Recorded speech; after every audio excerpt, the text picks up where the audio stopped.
दोस्तों, पाकिस्तान में पिछले साल जनवरी में प्याज की कीमत 36 रुपए किलो थी, जो इस साल करीब 6 गुना बढ़कर 220 रुपए हो गई है। अब आप सोच रहे हैं कि हम पाकिस्तान में प्याज का भाव क्यों बता रहे हैं, तो इससे एक एग्जाम्पल से आप समझ सकते हैं कि आज पाकिस्तान में महंगाई का माहौल क्या होगा।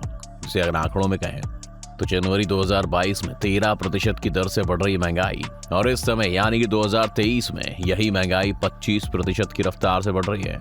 विदेशी मुद्रा भंडार 8 साल में सबसे कम बचा है। डॉलर के मुकाबले पाकिस्तानी रुपया निचले स्तर पर चला गया है। पाकिस्तान के ऊपर कर्ज का बोझ जीडीपी का 78% हो गया है। आपको बता दें कि पाकिस्तान का फॉरेन एक्सचेंज रिजर्व्स पिछले हफ्ते 5 अरब डॉलर के करीब पहुंच गया था, जिससे मुश्किल से उसका 1 महीने के इंपोर्ट बिल का भुगतान ही हो पाता।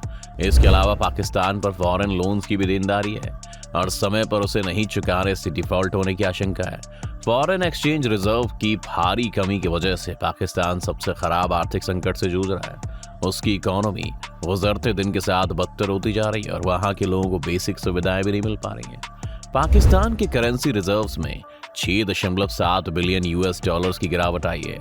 चीन की ओर से भी निवेश कम करने की वजह से अर्थव्यवस्था लड़खड़ाई है। पाकिस्तान में कर्मचारियों को वेतन भी समय से नहीं मिल पा रहा है। यहाँ तक कि सरकार विदेशों में भी अपनी प्रॉपर्टीज बेचकर पैसा जुटा रही है। यही कारण है कि अभी पाकिस्तान के पास सिर्फ 3 हफ्ते का ही खजाना बचा हुआ है, जिसके बाद देश का क्या होगा पता नहीं। लेकिन ये किसी एक दिन की बात नहीं है, बल्कि पाकिस्तान में पिछले 9 महीने से पॉलिटिकल अनस्टेबिलिटी है, और इस अनस्टेबिलिटी का असर देश की इकोनॉमी पर पड़ रहा है, जिसे अब वापस से सुधारना बहुत मुश्किल हो गया है। इसके अलावा जून 2022 से सितंबर 2022 के बीच आई बाढ़ ने भी पाकिस्तान के एक बड़े हिस्से को तबाह कर दिया है। इससे वहां के 1.5 करोड़ से ज्यादा लोग परेशान हुए। इसके अलावा इसी बाढ़ से देश को 12.5 अरब डॉलर का नुकसान हुआ, जिसकी कीमत का अंदाजा आप इसी से लगा सकते हैं कि यह देश के टोटल फॉरेक्स रिजर्व का 2 गुना है। इकोनॉमिक लॉस बढ़ने के साथ पाकिस्तानी रुपए की कीमत में भारी बीते दिनों खूब गिरावट आई है। पाकिस्तानी रुपया दिसंबर 2020 में $1 के मुकाबले 160.1 रुपए था। दिसंबर 2022 में कमजोर होकर 224.8 रुपए हो गया, यानी 2 साल के अंदर अंदर पाकिस्तानी रुपयों की कीमत आधी हो गई। अब ऐसे में जब दुनिया भर के क्रूड ऑयल और बाकी की कमोडिटीज की कीमत बढ़ी है, पाकिस्तान अपनी जरूरत के ज्यादातर सामान विदेश से आयात करता है। यही वजह है कि यहाँ पाम ऑयल, दवाएं और खाने पीने की चीजों के दाम भी बढ़े हैं, क्योंकि इन्हें दूसरे देशों से इंपोर्ट किया गया है। इसका मतलब यही है कि पाकिस्तान इस समय फिर से डिफॉल्ट होने की कगार पर है, जिससे बच पाना मुश्किल है। तो ऐसे में एक बार फिर से वो सऊदी अरब की ओर उम्मीद भरी नजरों से देख रहा है, क्योंकि उसे लगता है कि सऊदी उसका साथ नहीं छोड़ेगा।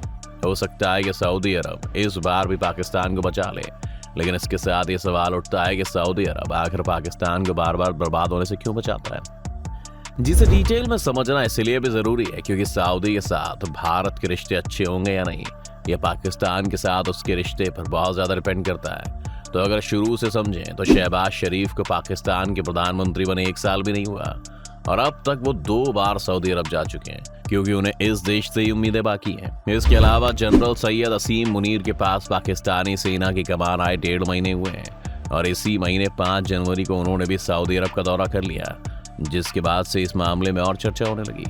इसके पहले के भी पाकिस्तानी प्रधानमंत्री और सेना प्रमुख सऊदी अरब के आए दिन दौरा करते रहे। इमरान खान भी साल 2018 में पाकिस्तान के प्रधानमंत्री बने थे, तो उन्होंने भी पहला विदेशी दौरा सऊदी अरब का ही किया था। इसके बाद वो कई बार सऊदी अरब गए। इससे पता चलता है कि पाकिस्तान के लिए सऊदी अरब कितनी अहमियत रखता है। अभी पाकिस्तान एक बार फिर से डिफॉल्ट होने की कगार पर पहुंच गया है। उसका विदेशी मुद्रा भंडार महज 5 अरब डॉलर के करीब है। ऐसे में सऊदी ने एक बार फिर पाकिस्तान की मदद करने की बात कही है। पाकिस्तान के वित्त मंत्री इशाक डार ने पिछले हफ्ते एक प्रेस कॉन्फ्रेंस में कहा था कि सऊदी अरब कुछ दिनों में पैसा देगा। पाकिस्तानी मीडिया के अनुसार सऊदी अरब या तो 3 अरब डॉलर का कर्ज देगा या फिर अपने पुराने कर्ज को चुकाने की मियाद बढ़ा देगा। लेकिन पाकिस्तान का संकट आज महज 3 अरब डॉलर का नहीं है, बल्कि उससे बहुत आगे का है, जो कि सऊदी अरब की इस उधारी से खत्म नहीं होने वाला। हालांकि ये कोई पहली बार नहीं है जब सऊदी अरब पाकिस्तान को डिफॉल्ट होने से बचाने की कोशिश कर रहा है, बल्कि अतीत में वो ऐसा कई बार कर चुका है। लेकिन क्या सऊदी अरब वाकई में पाकिस्तान को बचा सकता है?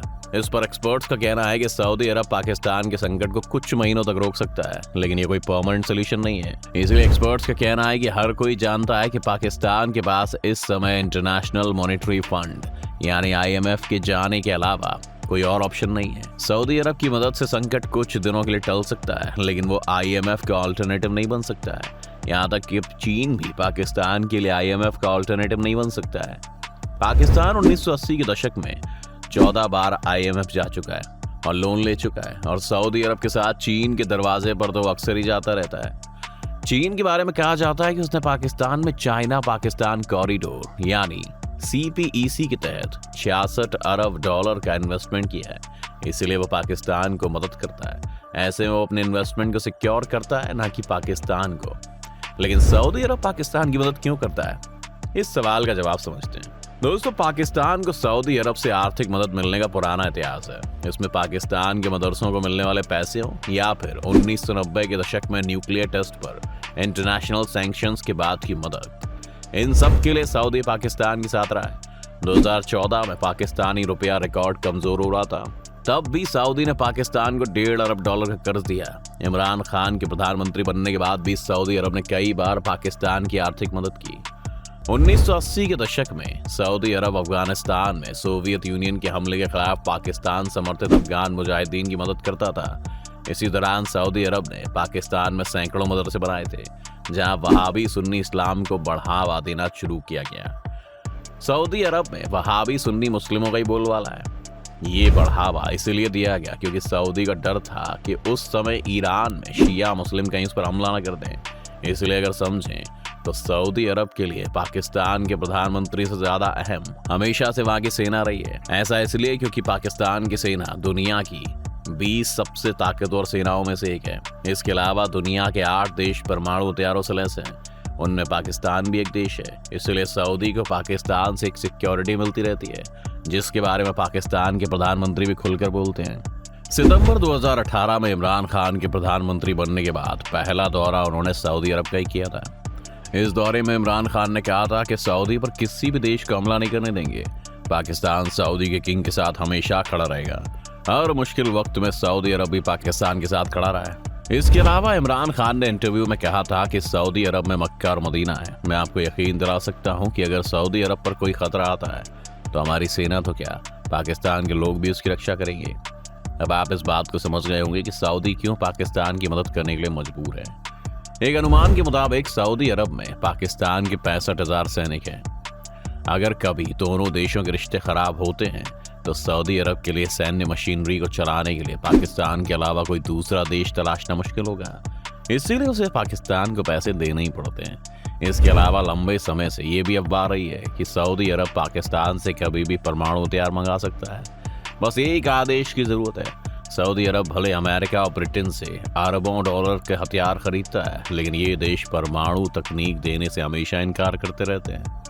ऐसे में पाकिस्तान की इस गरीबी का फायदा उठाकर सऊदी अरब उससे न्यूक्लियर वेपन्स खरीद सकता है। इसी सब को देखते हुए कहा जा सकता है कि आज पाकिस्तान की जो भी स्थिति है उससे वो सऊदी से लोन लेने के लिए मजबूर है, और सऊदी की जो जरूरत है उसके चलते उसे पाकिस्तान को पैसे देने ही पड़ेंगे।